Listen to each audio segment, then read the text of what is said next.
నిర్మల్ జిల్లా కేంద్రంలో anaesthesia treatment కి వాడే మత్తు పదార్థాలను అక్రమంగా అమ్ముతున్న వారిని అరెస్టు చేశారు పోలీసులు. అరెస్ట్ అయిన నలుగురులో ముగ్గురు ఎంఎల్టీ స్టూడెంట్స్ ఉన్నారని తెలిపారు. నిర్మల్ జిల్లా SP Janaki Sharmila lab technician విద్యార్థులు డ్రగ్స్ ని అక్రమంగా అమ్ముతున్నట్లు గుర్తించామన్నారు. వారి నుంచి 26 మెడజోలం డ్రగ్ బాటిళ్లు, 4 సెల్ ఫోన్లు స్వాధీనం చేసుకున్నామని తెలిపారు ఎస్పీ.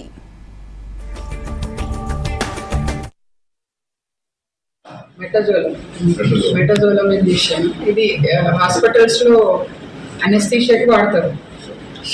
ఇది ఏం చేస్తారంటే వాళ్ళకి ఎంత డోస్ కావాల్సి వస్తుంది, కొంచెం మిగిలిపోతుంది.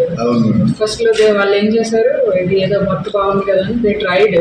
ఆ తర్వాత హాస్పిటల్ ఆపరేషన్ థియేటర్స్ నుంచి తీసేసుకోవడం, దొంగతనం చేయడం, ఇవి అమ్మడం, ఇట్లా ఒకరి నుంచి ఒకళ్ళు 4 తయారయ్యారు. ఇంకా చాలా మంది దీంట్లో ఇన్వాల్వ్ అయ్యి ఉన్నారు. సో మనకి ఏంటంటే ఒక హాస్పిటల్లో ఇవి దొంగతనం చేస్తుంటే దొరికారు. దాని నుంచి మనం కనుక్కొని ఇదంతా ఎందుకు దొంగేశారు ఏంటి అనేసి కనుక్కుంటే ఇదంతా బయటకు వచ్చింది. నేను ఎందుకు ప్రెస్ మీట్ పెడుతున్నానంటే జనాలకి అవేర్నెస్ ఉండాలి.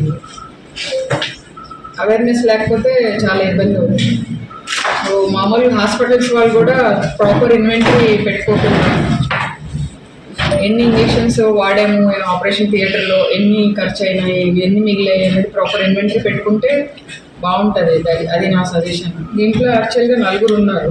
షేక్ ఫర్దీన్, పర్వేజ్, చౌహాన్ గోవింద్ అండ్ మహమ్మద్ అబ్దుల్ దానిష్ అనే వీళ్ళు 4 కలిసి ఒక ముఠాగా ఏర్పడి వాళ్ళు కూడా అలవాటు పెట్టారు దీనికి. అండ్ వేరే వాళ్ళకి కూడా అమ్ముతున్నారు. అందరికి ఏం చెప్తున్నారంటే, ఇది మనం గంజాయి మీద బాగా కంట్రోల్ చేసాం కదా, ఒక 6 మంత్స్ నుంచి కంటిన్యూస్గా చేస్తున్నాం. గంజాయి కొద్దిగా దొరకడం లేదు. సో ఇది ఈజీలీ అవైలబుల్, ఇది వాడండి అని జనాలు పిల్లలందరినీ దీనికి అలవాటు చేస్తున్నారు నెమ్మదిగా.